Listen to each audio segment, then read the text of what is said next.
Di pesisir barat Kalimantan, tempat sungai-sungai mengalir menuju Laut Natuna, berdirilah sebuah wilayah yang syarat sejarah dan kebudayaan, Kabupaten Mempawah. Dulu dikenal sebagai Kabupaten Pontianak, wilayah ini resmi mengusung nama Mempawah sejak tahun 2014, mengembalikan identitas sejarah yang telah lama melekat sejak masa Kesultanan Mempawah. Ibu kotanya, Mempawah Hilir, menjadi pusat pemerintahan sekaligus gerbang menuju kekayaan budaya yang diwariskan sejak abad ke-18. Di sanalah berdiri megah Keraton Amantubillah, simbol kekuasaan Kesultanan Mempawah yang dulu memainkan peran penting dalam hubungan politik dan dagang di wilayah Kalimantan bagian barat. Keraton ini bukan hanya monumen arsitektur, tetapi juga saksi bisu perjumpaan antara nilai-nilai Islam, adat Melayu, dan pengaruh luar seperti Tionghoa dan Eropa. Mempawah bukan hanya soal masa lampau. Wilayah ini merupakan rumah bagi keberagaman. Suku Melayu, Dayak, Tionghoa, Bugis, dan Jawa hidup berdampingan dengan harmoni. Warisan budaya terus terjaga lewat tarian tradisional seperti selodang mayang, rumah-rumah adat Dayak seperti Betang Anjungan, dan berbagai perayaan keagamaan, serta adat yang berlangsung sepanjang tahun. Alam Mempawah juga menyimpan pesona tersendiri.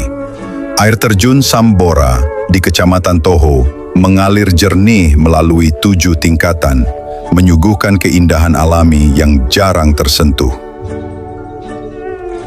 Sementara itu, Pulau Temajo yang dulunya menjadi titik strategis kerajaan, kini menjadi destinasi wisata bahari yang menjanjikan ketenangan dan keindahan pasir putih.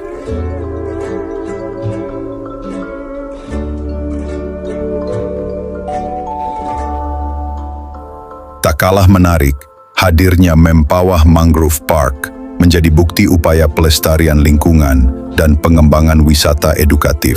Pengunjung bisa menelusuri jembatan kayu di tengah hutan bakau, sembari belajar tentang ekosistem pesisir dan pentingnya menjaga alam. Dengan luas wilayah sekitar 1.935 km persegi dan penduduk lebih dari 300.000 jiwa, Mempawah kini terus berbenah. Sektor pendidikan berkembang pesat dan IPM yang terus meningkat. Pemerintah daerah pun mendorong pertumbuhan ekonomi berbasis potensi lokal, dari pertanian hingga pariwisata. Kabupaten Mempawah bukan sekedar nama dalam peta, melainkan ruang hidup yang merekam jejak kerajaan, menyimpan warisan leluhur, dan membuka diri bagi masa depan. Ia adalah bukti bahwa pesisir Kalimantan Barat bukan hanya tentang sumber daya alam, tetapi juga tentang peradaban. Di antara sungai-sungai yang mengalir tenang menuju Laut Natuna, berdiri sebuah kerajaan yang dahulu menjadi titik temu antara budaya Dayak, Melayu, dan Bugis. Kerajaan itu bernama Mempawah. Pada mulanya, wilayah Mempawah merupakan bagian dari peradaban kuno yang dipengaruhi oleh kebudayaan Hindu-Buddha. Legenda menyebut adanya kerajaan Bangkit Kedayan yang konon menjalin hubungan dagang dan budaya dengan Sriwijaya dan Majapahit. Namun jejak masa ini lebih banyak tersimpan dalam kisah lisan, membaur antara sejarah dan mitos. Segalanya berubah pada awal abad ke-18. Di masa inilah nama Opu Daeng Menambun muncul, seorang perantau Bugis dari Sulawesi Selatan. Bersama saudara-saudaranya, Opu Daeng Menambun berlayar ke barat atas panggilan politik dari Kesultanan Tanjung Pura yang saat itu menghadapi krisis internal dan ancaman eksternal. Opu Daeng Menambun bukan hanya seorang perwira tangguh, tetapi juga seorang pemimpin bijak. Ia menikah dengan Putri Kesumba, pewaris wilayah Mempawah, dan perlahan-lahan mulai menanamkan pengaruhnya di tanah ini. Dari sinilah cikal bakal Kesultanan Mempawah mulai tumbuh dengan sistem pemerintahan yang teratur. Dengan latar belakang Islam yang kuat, Opu Daeng Menambun menyebarkan ajaran Islam ke wilayah pedalaman, bersanding dengan kearifan lokal Dayak dan Melayu. Ia memadukan nilai-nilai Islam dengan adat istiadat setempat, menciptakan tatanan baru yang mengakar kuat di masyarakat. Sistem pemerintahan disusun, dan gelar panembahan digunakan oleh para pemimpin Mempawah, menandai keberlanjutan dan keunikan tradisi kerajaan ini. Mempawah berkembang menjadi kerajaan Islam yang diperhitungkan di Kalimantan Barat. Ia menjalin hubungan dengan Pontianak, Sambas, dan kerajaan-kerajaan pesisir lain, serta membina aliansi dan perdagangan. Namun kejayaan ini tidak berlangsung tanpa tantangan. Pada pertengahan abad ke-19, bayang-bayang kolonialisme Belanda mulai menyentuh tepian kekuasaan Mempawah. Belanda, melalui taktik perjanjian dan intervensi politik, perlahan-lahan mengurangi kedaulatan kerajaan. Meski demikian, simbol-simbol kerajaan tetap dipertahankan. Mempawah tidak pernah benar-benar tunduk secara jiwa, meski secara administratif berada di bawah kendali Hindia Belanda. Hingga kini, jejak kejayaan itu masih dapat disaksikan. Istana Amantubilah, berdiri megah di Mempawah, menjadi saksi bisu perjalanan sebuah kerajaan yang lahir dari pertemuan lintas budaya dan bertahan melewati zaman. Di balik dinding kayunya, tersimpan kisah tentang Opu Daeng Menambun, tentang keberanian, persatuan, dan kebesaran sebuah kerajaan di jantung Kalimantan Barat. Kerajaan Mempawah merupakan salah satu kerajaan Melayu yang terletak di pesisir barat Kalimantan. Sejak abad ke-18, kerajaan ini mengalami pengaruh kuat dari Islam, terutama setelah munculnya tokoh-tokoh seperti Opu Daeng Menambun, seorang bangsawan Bugis dari Sulawesi Selatan yang menikah dengan putri Raja Mempawah dan kemudian diangkat menjadi raja. Opu Daeng Menambun memperkuat posisi Mempawah, baik secara politik maupun spiritual, serta mempererat hubungan dengan kerajaan-kerajaan Melayu lain di pesisir barat Kalimantan. Pada abad ke-19, Belanda mulai menunjukkan minat yang besar terhadap Kalimantan Barat karena letaknya yang strategis dan sumber daya alamnya. Setelah berhasil menguasai Pontianak, Belanda memperluas pengaruhnya ke wilayah-wilayah kerajaan kecil lainnya, termasuk Mempawah. Pada awalnya, hubungan antara Belanda dan Mempawah bersifat diplomatik dan kontraktual. Namun, seiring waktu, Belanda mulai menanamkan kekuasaan kolonial secara lebih langsung. Belanda memanfaatkan perjanjian-perjanjian politik untuk mengendalikan Mempawah. Salah satu strategi Belanda adalah dengan mengangkat atau mengakui sultan-sultan yang dianggap loyal kepada pemerintah kolonial. Kerajaan Mempawah pun dijadikan daerah Onderafdeling, sub-kabupaten, dalam struktur pemerintahan Hindia Belanda, dan kekuasaan raja menjadi terbatas. Belanda menempatkan seorang kontrolir, pejabat kolonial, di wilayah tersebut untuk mengawasi pemerintahan lokal dan memastikan kebijakan kolonial diterapkan. Sistem tanam paksa dan kerja rodi tidak terlalu dominan di Kalimantan seperti di Jawa, tetapi rakyat tetap dikenai pajak dan kewajiban kerja tertentu. Meskipun tidak seintensif di Jawa atau Sumatera, perlawanan terhadap kolonialisme tetap terjadi. Beberapa tokoh lokal dan bangsawan menolak campur tangan Belanda dalam urusan adat dan agama. Di beberapa kasus, terjadi ketegangan dan bahkan pertempuran kecil. Meskipun pada akhirnya pengaruh militer dan politik Belanda sulit dilawan. Belanda mulai memperkenalkan sekolah-sekolah dasar untuk anak-anak pribumi, terutama anak-anak bangsawan dan elit lokal.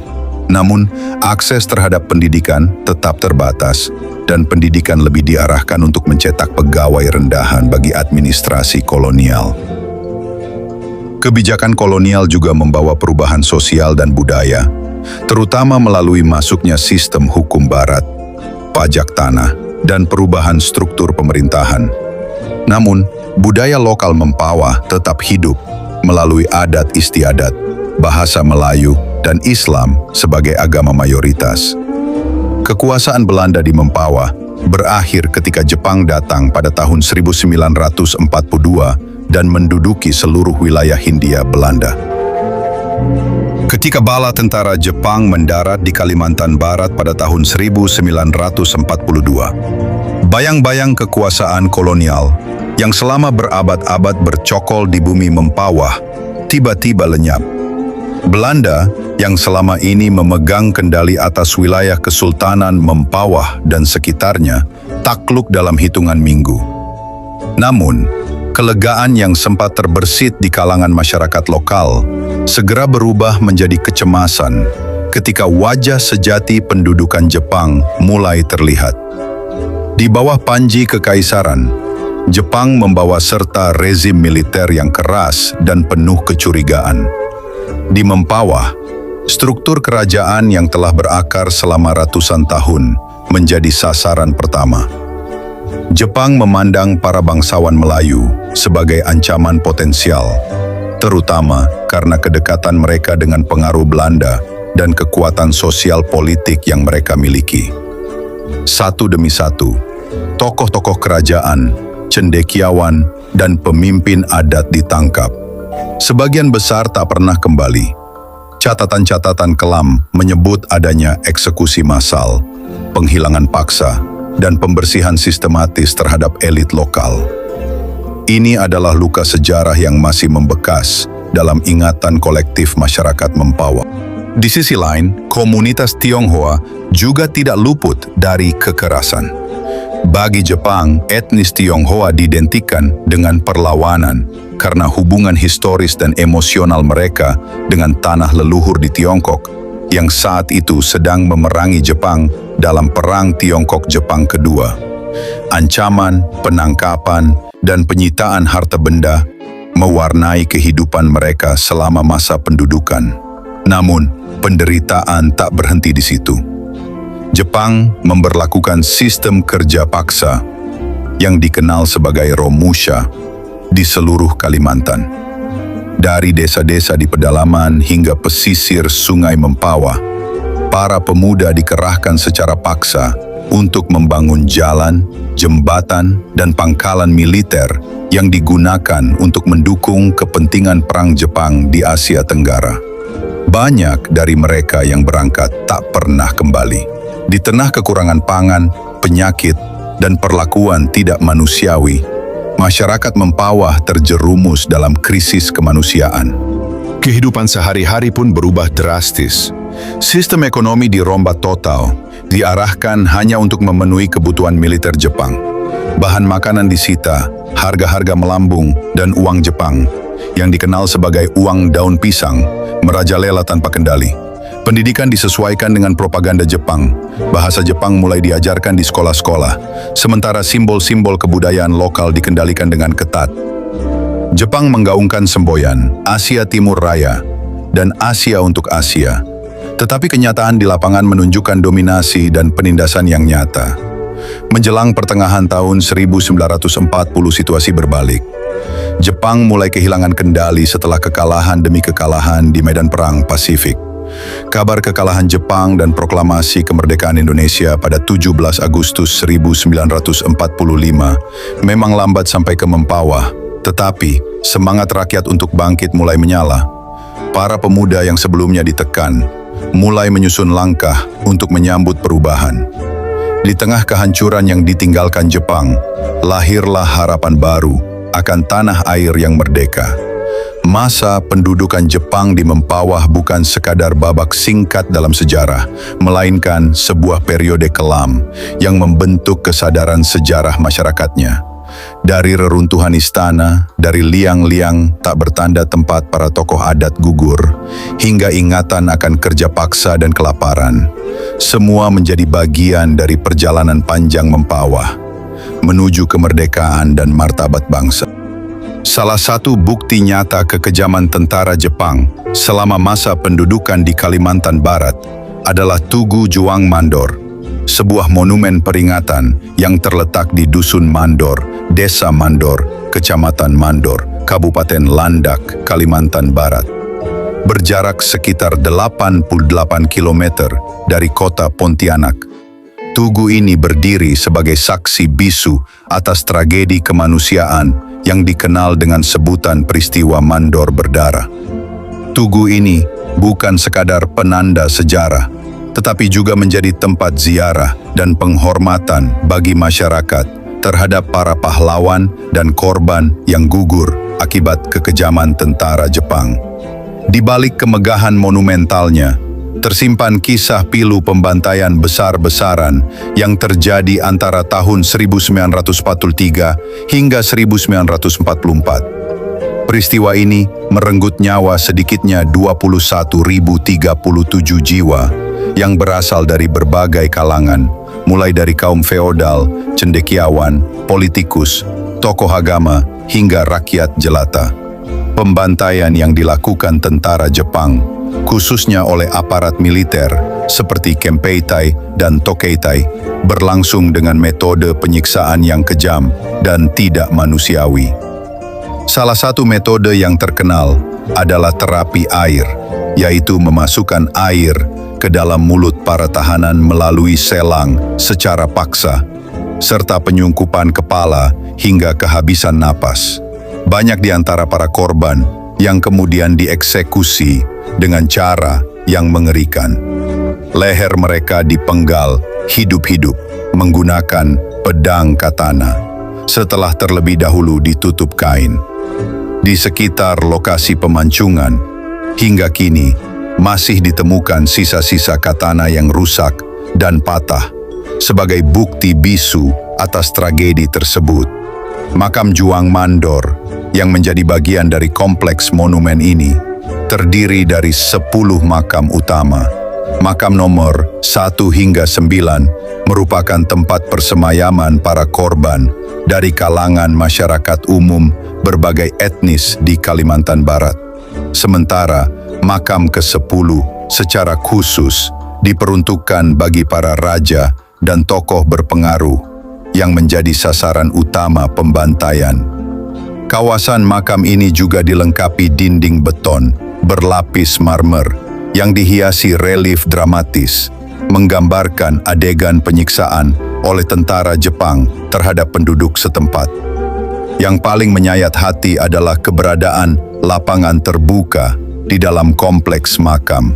Tempat ini dulunya menjadi lokasi pembunuhan massal. Suasana hening di area tersebut seakan menyimpan jerit tangis yang membekas hingga kini.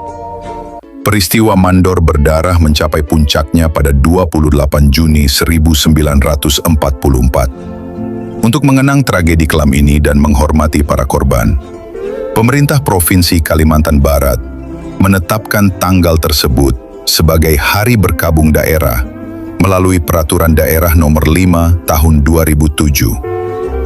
Kota Mandor sendiri, yang dulunya merupakan bagian dari Kabupaten Pontianak dan kini masuk wilayah Kabupaten Landak, menjadi titik penting dalam sejarah penjajahan Jepang di Kalimantan Barat. Setelah berhasil mengusir pasukan Belanda, Jepang menguasai wilayah ini sepenuhnya pada awal Februari 1942. Namun, kekuasaan tersebut tidak membawa kedamaian. Sebaliknya, rakyat Kalimantan Barat justru mengalami masa-masa paling kelam dalam sejarahnya. Tugu Juang Mandor dan kompleks makam yang menyertainya kini tidak hanya menjadi situs sejarah, tetapi juga monumen peringatan kemanusiaan yang mengingatkan generasi masa kini akan pentingnya menolak segala bentuk kekerasan dan penindasan. Tragedi Mandor adalah pengingat abadi bahwa kemerdekaan Indonesia bukanlah hadiah, melainkan hasil perjuangan panjang dan pengorbanan darah rakyatnya. Ketika Indonesia menyatakan kemerdekaannya pada 17 Agustus tahun 1945, gema proklamasi itu merambat perlahan ke pelosok Nusantara. Di pedalaman Kalimantan Barat, Mempawah, sebuah wilayah yang dahulu merupakan pusat Kesultanan Melayu, masih sunyi dari gegap gempita kemerdekaan. Tetapi diam-diam, sejarah mulai berbelok. Kesultanan Mempawah, yang berdiri sejak abad ke-18, telah lama menjadi bagian dari jaring kekuasaan kolonial Belanda. Meskipun sultan-sultannya memerintah secara simbolik, kekuasaan administratif dan militer telah lama dikendalikan oleh pemerintah kolonial melalui sistem indirect rule. Kala Jepang menduduki Hindia Belanda pada 1942, Mempawah pun berada di bawah kontrol militer Jepang. Tapi kejatuhan Jepang di akhir Perang Dunia II tidak langsung membawa serta kemerdekaan bagi daerah-daerah seperti Mempawah. Ketika berita kemerdekaan akhirnya sampai di Kalimantan Barat, Mempawah menyambutnya dengan hati penuh harap, namun juga dengan kewaspadaan. Sebab tak lama kemudian, Belanda melalui NICA, Netherlands Indies Civil Administration, kembali hadir, didukung oleh kekuatan sekutu. Mereka ingin merebut kembali kendali atas wilayah-wilayah bekas Hindia Belanda, termasuk Kalimantan. Situasi di Mempawah menjadi tegang. Tidak ada pasukan bersenjata Republik Indonesia di sana. Komunikasi dengan pusat Republik di Jawa pun nyaris terputus. Namun, semangat kemerdekaan tidak padam. Para pemuda, guru-guru sekolah, dan tokoh masyarakat mulai bergerak diam-diam. Mereka menyebarkan kabar proklamasi, menyusun organisasi lokal, dan menolak bentuk pemerintahan federal yang ditawarkan Belanda. Pada 1947, Belanda mendirikan Daerah Istimewa Kalimantan Barat sebagai bagian dari strategi mendirikan negara federal untuk menandingi Republik Indonesia. Beberapa tokoh lokal diajak bergabung, namun sebagian besar masyarakat Mempawah menolaknya. Mereka menyadari bahwa federalisme Belanda bukanlah kemerdekaan sejati, melainkan cara halus untuk mempertahankan pengaruh kolonial. Ketika Republik Indonesia Serikat dibentuk pada 27 Desember 1949, Mempawah sempat menjadi bagian dari konstruksi federal itu. Namun, hanya berselang beberapa bulan, seluruh struktur RIS runtuh di bawah tekanan rakyat yang menginginkan negara kesatuan. Pada 17 Agustus 1950, Indonesia kembali menjadi negara kesatuan dan Mempawah resmi menjadi bagian dari Republik Indonesia sepenuhnya. Masa-masa setelah itu adalah masa transisi yang sunyi namun bermakna. Pemerintahan modern mulai dibentuk. Kesultanan Mempawah yang dulunya pusat kekuasaan lokal mulai bertransformasi menjadi simbol budaya dan identitas masyarakat Melayu. Istana Amantubillah tetap berdiri kokoh, tidak lagi sebagai pusat pemerintahan, tetapi sebagai penjaga warisan leluhur. Dalam suasana baru, Mempawah mulai menata diri, jalan-jalan dibuka, sekolah-sekolah didirikan, dan masyarakat mulai mengenal tata pemerintahan republik. Berbagai etnis, Melayu, Dayak, Bugis, Tionghoa, dan Jawa hidup berdampingan dalam semangat kebinekaan. Meski tidak selalu mudah, Mempawah berusaha mewujudkan cita-cita Indonesia merdeka dalam skala lokal. Hidup adil, damai, dan bersatu dalam keberagaman. Hari ini, Mempawah mungkin hanyalah salah satu kabupaten kecil di Kalimantan Barat. Namun sejarahnya menyimpan kisah penting tentang bagaimana sebuah kerajaan tua menapaki jalan menuju republik, dan bagaimana masyarakatnya, dalam sunyi dan sederhana, menjadi bagian dari perjuangan panjang bangsa Indonesia. Saudara, Robo-robo adalah sebuah upacara adat yang menjadi bagian tak terpisahkan dari budaya masyarakat Kota Mempawah, Kalimantan Barat. Upacara ini, yang dilaksanakan setiap hari Rabu, di pekan terakhir bulan Safar menurut kalender Hijriah, merupakan warisan budaya yang syarat makna spiritual dan sosial. Diakui sebagai warisan budaya tak benda Indonesia pada 27 Oktober 2016, Robo-robo telah menjadi agenda tahunan yang tidak hanya mempererat persaudaraan masyarakat setempat, tetapi juga menarik perhatian wisatawan. Tradisi Robo-robo bermula dari kisah kedatangan Opu Daeng Menambon ke Mempawah pada tahun 1737. Ia perantau Bugis dari Sulawesi Selatan, datang dengan misi dagang dan menyebarkan agama Islam. Perjalanan Daeng Menambon dari Tanjung Pura ke Mempawah diiringi sekitar 40 perahu. Ketika tiba di Muara Kuala Mempawah, Daeng Menambon dan rombongannya disambut meriah oleh masyarakat setempat. Rumah-rumah di pinggir sungai dihias dengan kain warna-warni, sementara sejumlah warga berbondong-bondong mendayung sampan untuk menyambut beliau. Dalam suasana penuh haru, Opu Daeng Menambon berbagi bekal makanan kepada penduduk setempat sebagai wujud syukur dan kebersamaan. Opu Daeng Menambon melaksanakan doa bersama di tepi sungai, memohon perlindungan dari bala dan petaka. Tradisi doa bersama ini, yang kemudian dilanjutkan dengan makan bersama, menjadi awal dari upacara robo-robo yang kini dilakukan rutin oleh masyarakat Mempawah.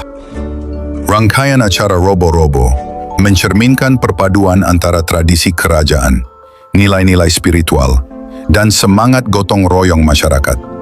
Kegiatan dimulai dengan napak tilas perjalanan Opu Daeng Menambon, disusul dengan doa tolak bala oleh keluarga kerajaan Mempawah, dan diakhiri dengan makan bersama atau saprahan, ritual buang-buang, yakni tepung tawar kapal nelayan, juga dilakukan sebagai simbol penghormatan kepada laut dan harapan keselamatan.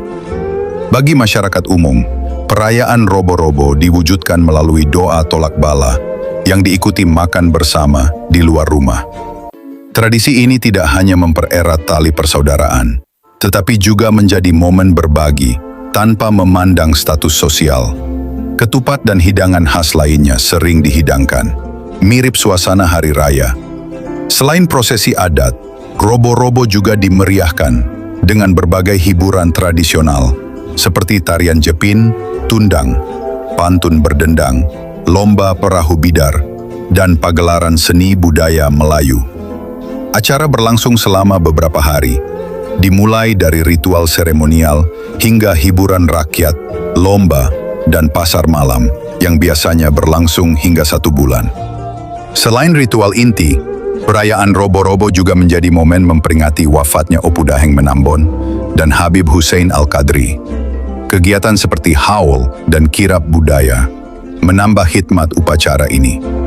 Melalui robo-robo, masyarakat Mempawah tidak hanya melestarikan warisan leluhur, tetapi juga menjadikannya sebagai simbol persatuan dan penghormatan terhadap tradisi, sekaligus daya tarik budaya yang memikat bagi generasi mendatang. Demikian lintasan sejarah Mempawah. Mohon maaf dari segala kekurangan dalam narasi ini. Terima kasih. Wassalamualaikum warahmatullahi wabarakatuh.